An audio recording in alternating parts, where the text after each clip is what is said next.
Hey everyone, welcome to Legal Bytes. I'm Alyte, and on this channel we explain the law one bite at a time. Today we're talking about a developing legal issue in the real world. DrDisrespect, a man who is arguably the most well-known gaming streamer on the platform Twitch, was recently banned from the platform for reasons that remain mysterious to the general public. Recently, he said he's considering legal action against Twitch. But can he do that? We're going to look into exactly that. Coming right up on Legal Bytes.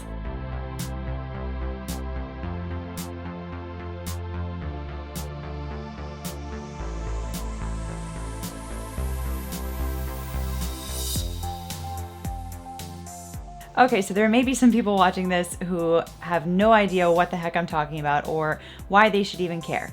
But don't worry, I'll get into some of those reasons of why you might care or why you might want to care in just a minute. First, I'm going to go into a little bit of some background in this issue to give you some context. Then I'll give my legal analysis of this situation and then give as best a conclusion as I can possibly give considering the developing nature of this story.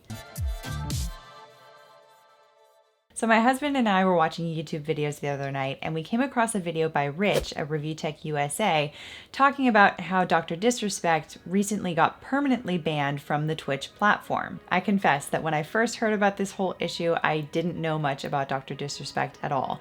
But I got curious, partly because of the legal nature of some of the questions that are coming out of this whole situation. So I did some digging to see if maybe there's something productive that I can add to the conversation. If you don't know, Twitch is a video live streaming service operated by Twitch Interactive, which is a subsidiary of Amazon.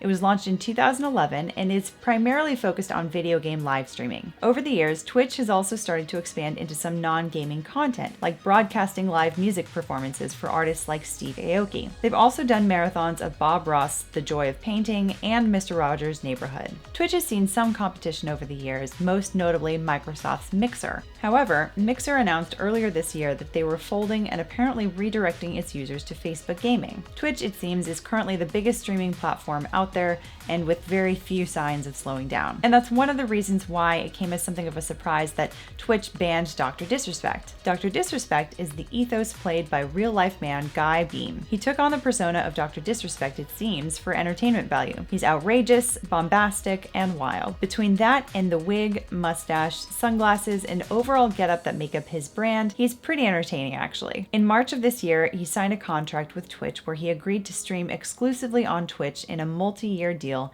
supposedly worth millions of dollars per year. When news of the contract went public, DrDisrespect had accrued 163 million total views and around 94 million hours watched. He's had other big deal sponsorships like PepsiCo's G Fuel, Gillette, Asus, and others. So in short, he's kind of a big deal on this platform.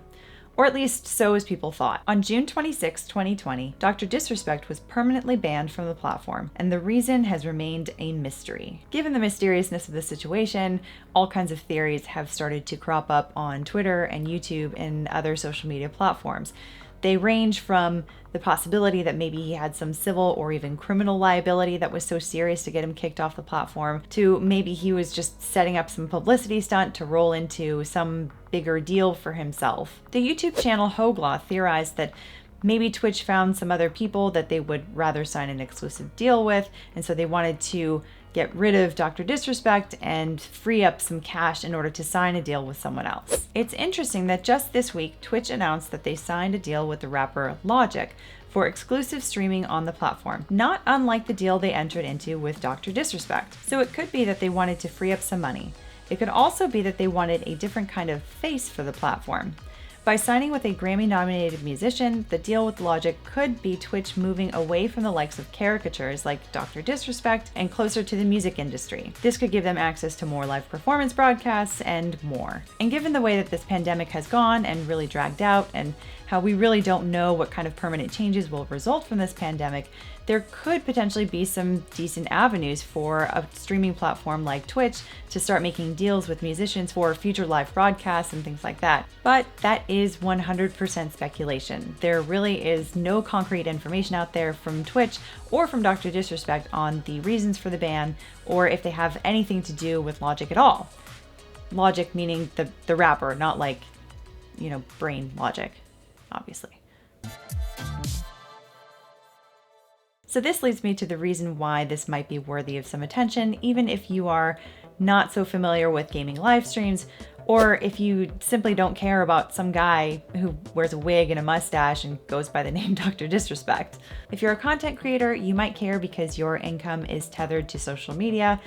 Guy Beams, aka Dr. Disrespect's income certainly is, so that's why it's not at all surprising that in the few statements that he's made to the media about this whole ordeal, he's talked about how incredibly shocked he is by the whole thing. If you're not a content creator but a regular user of social media platforms, you might be concerned because of the fact that social media plays an increasingly large role in our everyday lives, in how we connect and how we get a sense of community nowadays. That has certainly not decreased ever since the COVID-19 lockdowns have started. But something in particular that concerns me is the enforceability of contracts with social media platforms, and whether or not an individual going into a contract with a big platform like this can actually sue the platform for a potential breach of contract. So that's why I wanted to look into whether Dr. Disrespect could sue Twitch for a breach of contract, if in fact that's actually what happened. So now I'll get into exactly that. On to the analysis. So it seems like there are two generalized possibilities for why Dr. Disrespect may have been banned from Twitch. The first one is that he may have done something to violate Twitch's terms of service or community guidelines. The other possibility is that there may have been some sort of breach of the exclusivity contract between Dr. Disrespect and Twitch. Talking about the first possibility, let me first explain that every social media platform has its own terms of service. You may not realize it, but it's actually a contract between the user and the platform. The platform agrees to give the user access to its platform so long as the user abides by certain rules of behavior. You may not have negotiated or even consciously agreed to this, but by deciding to go ahead and use the platform, you as the user are impliedly agreeing to it by your behavior. The Twitch terms of service, like most social media platforms, is pretty broad. Prohibited conduct includes creating, uploading, transmitting, distributing, or storing any content that is inaccurate, unlawful, infringing, defamatory, obscene, pornographic, invasive of privacy or publicity rights, harassing, threatening, abusive, inflammatory, or otherwise objectionable. But it doesn't end there. In fact, it goes on to cover a lot of different types of misconduct. Although it may seem unfair that a platform like Twitch wields so much power in deplatforming users, they are well within the protections of the law to do so pretty freely, with immunity from any kind of liability for it. That's because of Section 230 of the Communications Decency Act, which I actually did a whole video on, going into some of the details of the law as well as the legal foundations that it kind of came from historically and where it might be headed in the coming years. So if you want a bit of a deeper dive on that law, go ahead and check out the link in the description below, or I'll put it somewhere in the video here.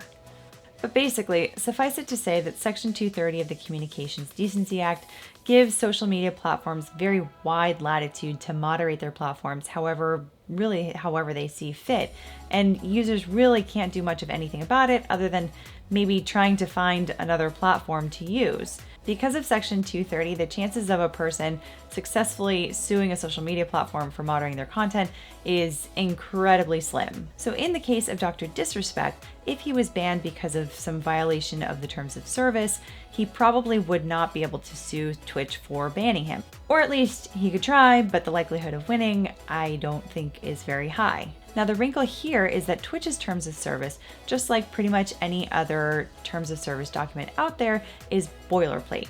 That means that it's basically just a generic form that anyone that wants to use the platform gets and pretty much has to agree to in order to use the platform. But Dr. Disrespect also has his own specific contract that he negotiated for on a one-on-one basis with Twitch. He reportedly has his own agency representation, and with a contract that is involving millions of dollars, he undoubtedly had legal representation as well. Now, there's only so much that can be said about this contract without actually seeing its terms, and the likelihood of the contract ever becoming public is pretty slim. However, there are some things generally about contracts and about contract negotiation that can be talked about that can maybe give some light to the situation. When a contract is negotiated well, it's a complete contract that contemplates all of the angles of the agreement between the two parties. There's usually a particular clause in the contract called an integration clause or a merger clause. That's a clause that usually says something along the lines of the parties agree that this is the complete and final agreement between the parties. Usually it would say either that no other communication between the two parties is to be construed as part of the agreement, or it might specify one or two documents that the parties intend to be part of the agreement, so in which case they would be incorporating those documents into the agreement. What that means in the case of Dr. Disrespect is that most likely his contract probably either supersedes the terms of service altogether, or it maybe incorporates the terms of service as specific terms of the contract. Either way, the exclusivity contract between Dr. Disrespect and Twitch probably has some sort of effect on the terms of service as they apply to Dr. Disrespect. Now remember that Twitch's terms of service say that a user can be kicked off the platform for pretty much anything that Twitch determines is offensive.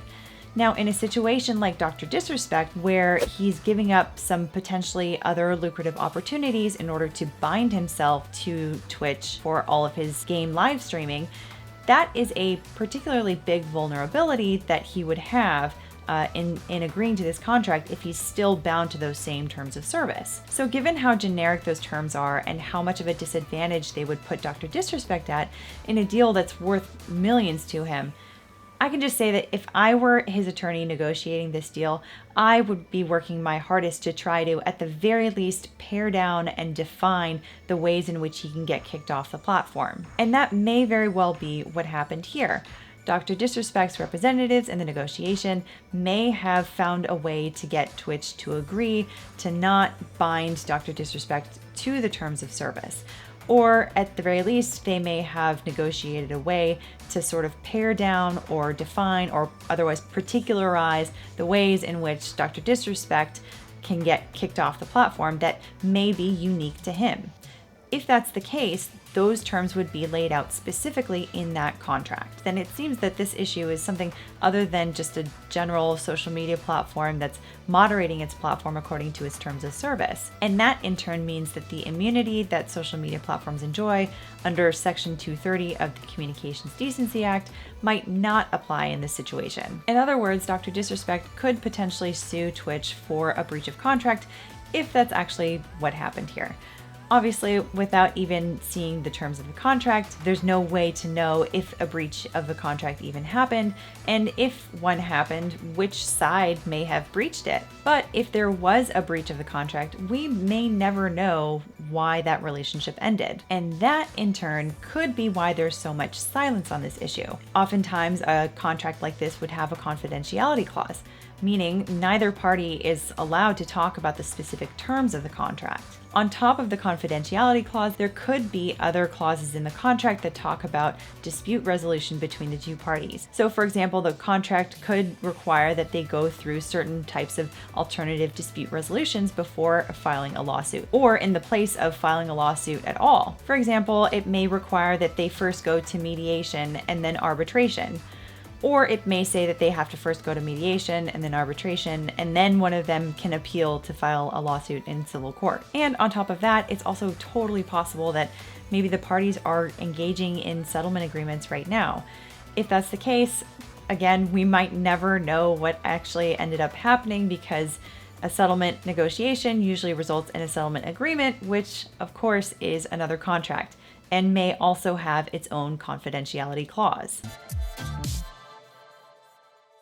So with a major caveat on the fact that there really isn't that much information out there on this subject, it seems a little bit less likely to me that Dr. Disrespect was banned from Twitch because of some sort of violation of the terms of service, mostly because Dr. Disrespect and Twitch entered into a separate agreement that was much more specific about their particular relationship. Although Twitch did release a generic kind of statement about their terms of service and that everyone is bound to them no matter how famous or how well known they are, that to me seems like something of a nothing burger of a response. It doesn't seem to really mean anything. More than likely, whatever happened between the two of them probably has something to do with the specific terms of the contract that they negotiated for back in March or in the months prior to March. And because of that, it seems like Dr. Disrespect could potentially sue Twitch, But again, without knowing the actual specific terms of the contract, it's difficult to say for sure. So what do you guys think? Any other theories on this issue? Was there maybe a breach of a contract that you think may have happened? Maybe not.